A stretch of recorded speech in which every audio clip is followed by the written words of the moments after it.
Hi everyone and welcome back to another quick little tutorial video.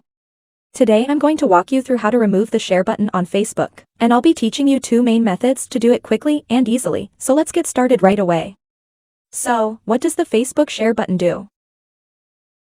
This enables your friends to share your posts on their timeline, something that their friends can see. Many users somewhat like the share button because it allows them to share their posts with their friends. However, some people prefer privacy and would prefer the share button to be removed.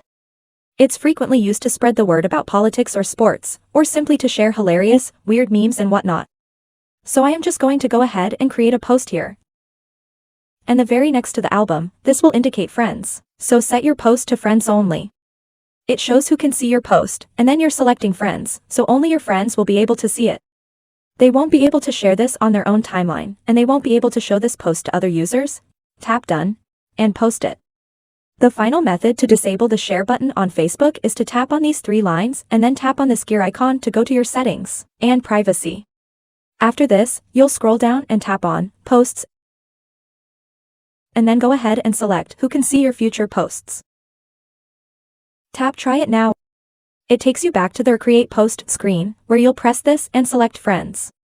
If this is set to a public, that means that any Facebook user can share your post. And that is how you disable the Facebook share button in the Facebook app. I hope this video was helpful. If it was, please give this video a big thumbs up and subscribe to this channel. If you have any other questions, please post them in the comments section below.